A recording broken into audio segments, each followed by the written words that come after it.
Culture sur mesure, un podcast d'Anne-Sandrine Di Girolamo.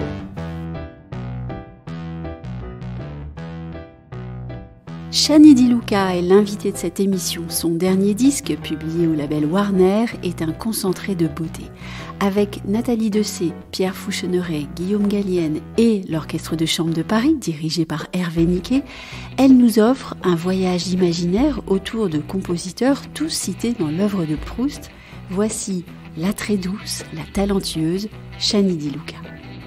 Bonjour Shani, avec ce disque, on découvre Proust par le prisme de la musique.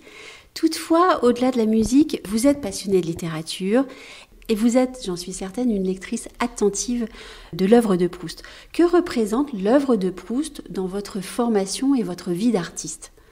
Alors je crois que Proust est peut-être l'auteur le plus musical qui soit, oui. Car lui-même mettait la musique au-dessus de tout. Il disait que la musique c'était la communication des âmes, et il a été dans tout au long de son œuvre, donc il a fait référence dès sa jeunesse aux compositeurs. Donc il parlait de Chopin, de Beethoven, et dans La Recherche du temps perdu, il cite plus de 40 compositeurs. Alors moi qui aime la littérature, évidemment Proust m'a tout de suite parlé par la musique de ses mots, parce qu'il y a vraiment un rythme proustien. Et puis aussi ce rapport au monde qui est un rapport de la sensibilité extrême aux choses, que la musique peut parfois nous faire éveiller en soi, une sorte d'archéologie de soi-même, des sentiments, de l'intuition, des impressions, et cette idée du souvenir qui souvent est des parfums qui résonnent comme les sons de la musique. Donc ça m'a tout de suite parlé, et j'ai toujours voulu faire un projet autour de Proust et la musique. Oui, c'est vrai qu'on parle de la musique des mots, on dit la même chose de Flaubert par exemple, qui avait son gueuloir, etc. pour redire ses textes. Proust, c'est même bien au-delà de ça. Oui, alors en plus, Proust était assez partagé avec Flaubert, la relation était compliquée, mais disons que Proust avait déjà une sorte de filiation avec la musique, puisque sa grand-mère jouait du piano, sa mère jouait du piano, il avait dans sa chambre un piano désaccordé, il adorait faire venir des compositeurs jouer pour lui lorsqu'il était souffrant, et malheureusement, lui, en confinement, dû à son asthme, et donc la musique vraiment faisait partie de sa vie littéralement depuis son enfance, et représentait aussi un ailleurs. Il disait vraiment qu'au-delà du langage, la musique permettait de rentrer dans ce monde de l'ineffable, une sorte de matrice dans son œuvre littéraire. C'est important pour vous de tisser des liens entre la littérature et la musique, ou même entre les cultures, les arts. Je pense aussi à votre précédent disque Cosmos. Oui, je crois que c'est quelque chose qui, peut-être inconsciemment, me préoccupe dans le bon sens du terme. C'est-à-dire que je me dis toujours que l'homme, quelle est sa place dans l'univers avec ce monde tellement divers, en constante mutation? Comment s'y retrouver? Comment trouver une vérité? Ma vie m'a emmenée entre plusieurs cultures, effectivement sri-lankaise, monégasque, parisienne. Maintenant, je suis française, et je suis très heureuse et fière de porter les valeurs de fraternité, d'universalité de la France. Mais la musique, je trouve, nous apporte cette quête profonde de soi-même, d'arriver à ressentir et nous donner un chemin. Et dans mes projets, j'ai toujours voulu créer ces liens, ces ponts, comme mon histoire, entre plusieurs cultures, sachant qu'en fait, les compositeurs sont les meilleurs modèles, puisque eux-mêmes, par exemple Schubert lisait Goethe, Beethoven lisait Shakespeare, Boulez René Char, Delacroix avec Chopin. En fait, ces liens ont toujours existé, donc je ne fais que révéler ou réveiller ces liens organiques qu'il y a entre les arts, et Proust d'ailleurs dans son œuvre parle volontiers de peinture, de théâtre. Il arrive à tisser justement une sorte de cartographie de l'âme humaine, et je pense que justement pour moi, ces projets sont toujours une manière de révéler ces liens. Alors, dans votre disque, il y a un lien magnifique. Il vous est venu l'idée d'inviter Guillaume Gallienne à lire au disque l'épisode de la Madeleine, tandis que vous interprétez au piano les rêveries du prince Églantine de Reynald Ohan. Comment est-ce qu'elle vous est venue, cette idée ? Alors déjà, Reynald Ohan, c'était le confident, ça a été l'amant au tout début de Proust. Ils avaient entre eux une relation très intellectuelle, une sorte de critique musicale constante, de discussion. C'est même Reynald Ohan qui a forgé en quelque sorte l'esthétique musicale de Proust. Et quand je déchiffrais ces œuvres donc pour piano qui sont assez rarement jouées, qu'on connaît peu, là c'est le cycle du Rossignol est perdu, donc le prince Églantine.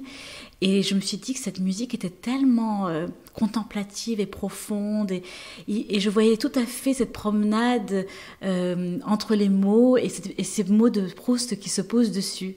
Et quand j'ai contacté Guillaume Gallienne, il était enthousiaste sur l'idée de mettre les mots de Proust sur la musique de Reynaldo Hahn, parce que là, vraiment, il y a une fraternité entre ces deux génies, et une fraternité affective. Et donc, la musique et les mots de Proust sont mariés de façon... je trouve en tout cas très réussi. Et donc on a fait plusieurs essais avec Guillaume Gallienne. Donc je lui ai envoyé des morceaux, lui il m'a envoyé des extraits, on a échangé, on a superposé. Et c'est vrai que l'extrait de la Madeleine, que tout le monde...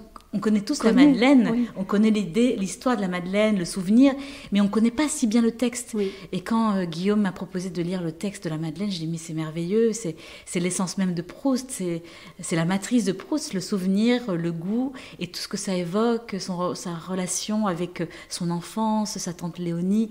Et quand il parle des gens qui ont disparu, il y a une telle mélancolie. Et la musique de Reynaldo Hahn était vraiment, je trouve, idéale.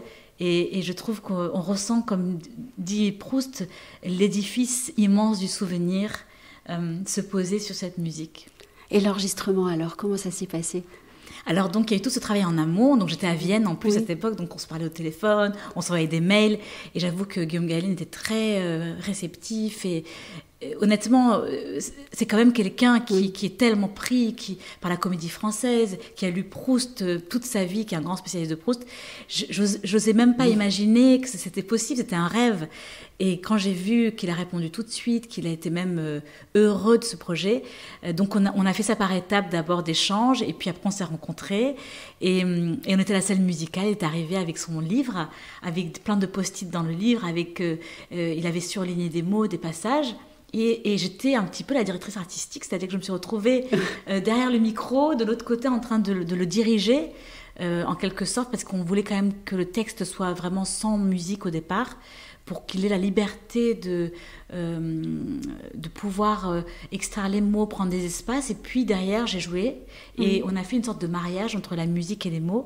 Et c'est vrai que, par exemple, il y a des moments particuliers dans le passage de la Madeleine, lorsqu'il dit... tout d'un coup m'est apparu le souvenir.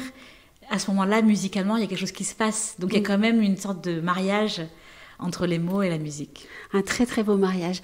Dans votre disque, tous les compositeurs présents ont été cités par Proust dans son œuvre littéraire et notamment dans La Recherche du temps perdu. Évoquons le concerto pour piano de Reynaldo Hahn que vous interprétez avec l'Orchestre de chambre de Paris, dirigé par Hervé Niquet.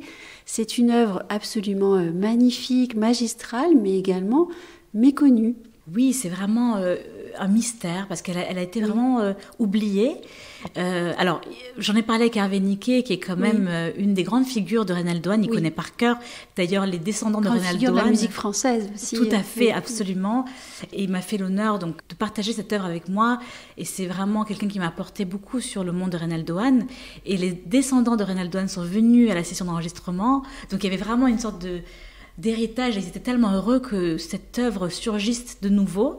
Et c'est vrai que c'est une œuvre qui a été un peu oubliée parce qu'elle déjà elle était très difficile.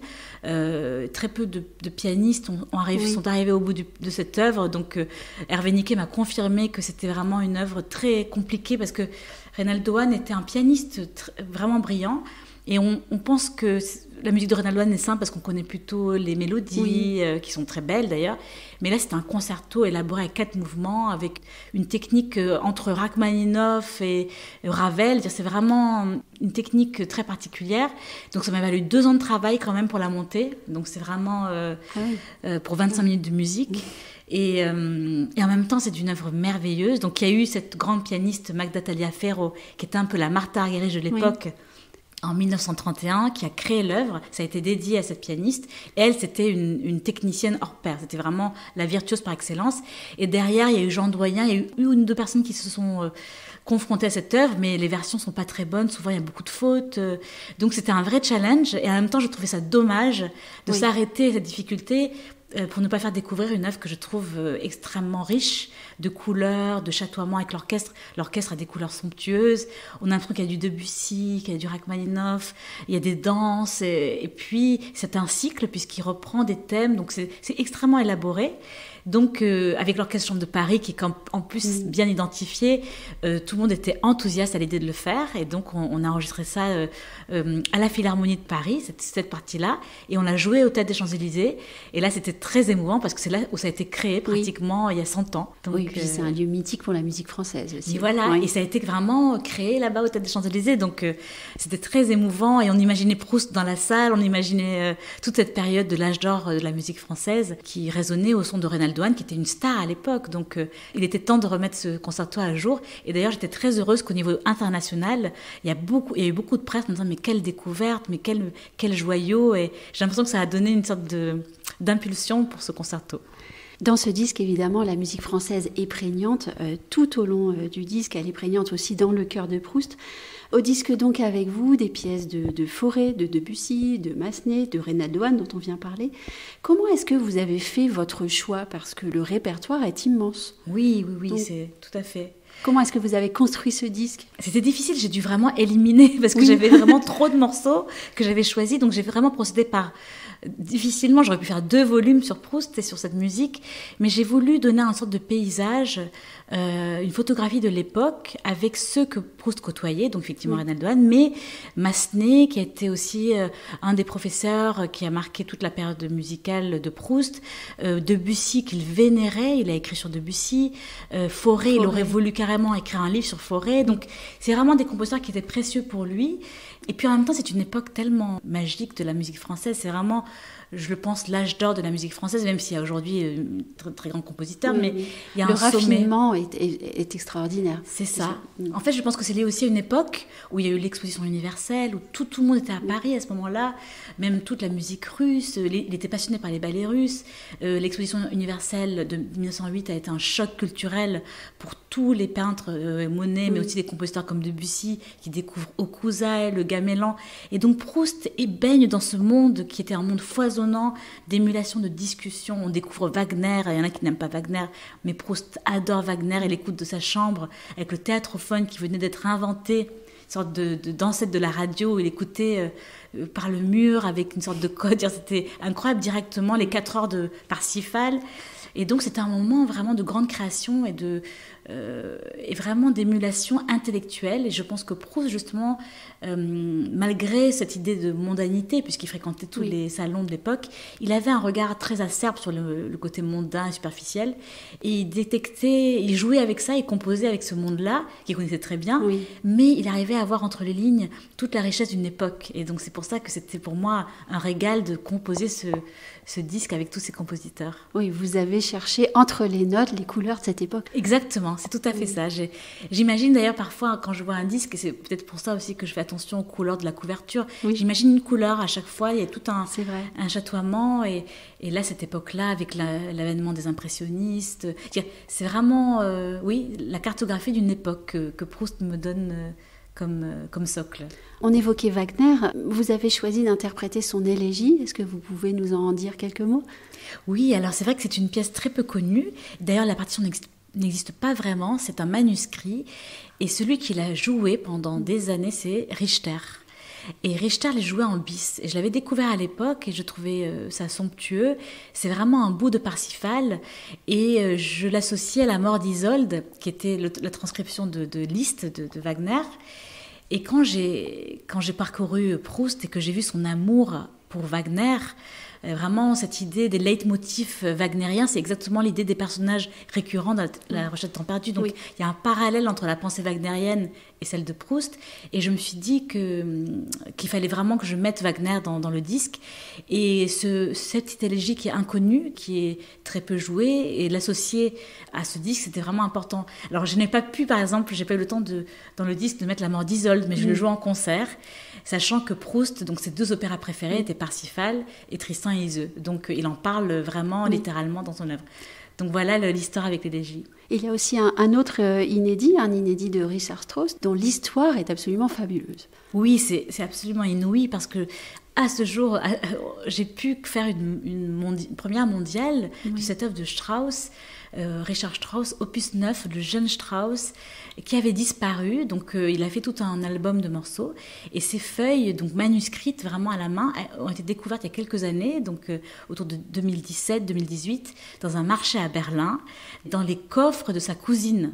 Et donc un musicologue a contacté un grand directeur de festival, les Schubertiades en Autriche, et a demandé que cette pièce soit créée. Donc ils m'ont envoyé les partitions. La famille de Strauss a donné son accord et ils étaient très excités à l'idée qu'on découvre une œuvre de Strauss.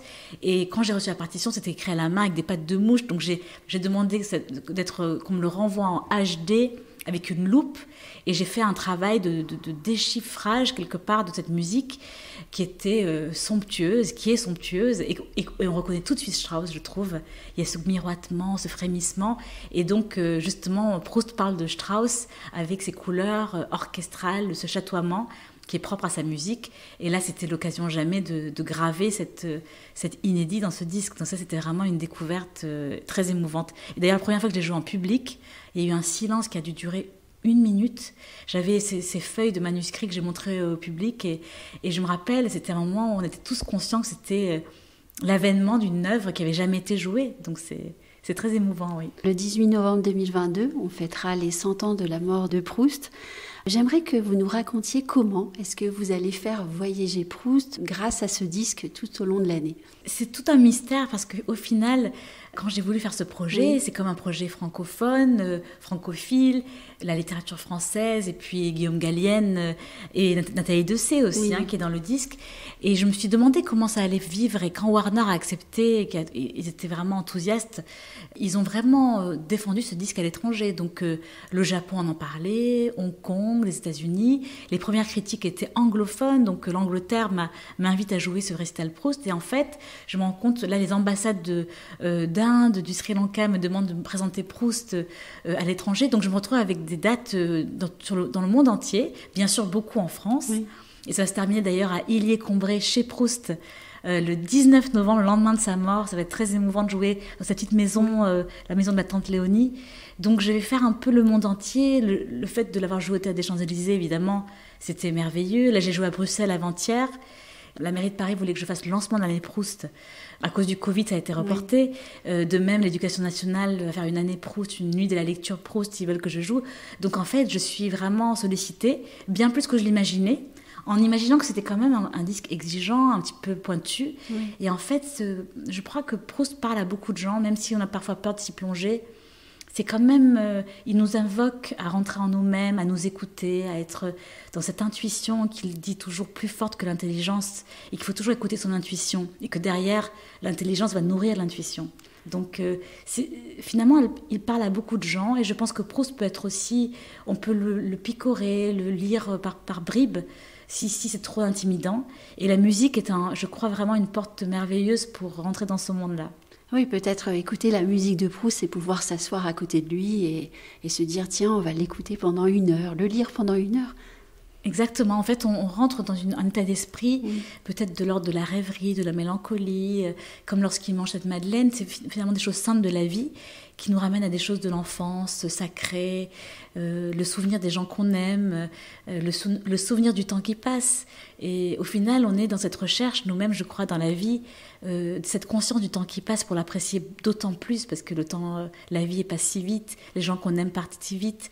Et je crois que ces œuvres-là nous permettent de nous rappeler qu'il faut apprécier ces moments-là. Merci Chani. Merci. Retrouvez Culture sur mesure avec Anne-Sandrine Di Girolamo et ses invités sur toutes les plateformes de téléchargement ainsi que sur Gangflow. Suivez toute l'actualité de votre podcast Culture sur mesure sur les pages Facebook, Twitter et LinkedIn d'Anne-Sandrine Di Girolamo.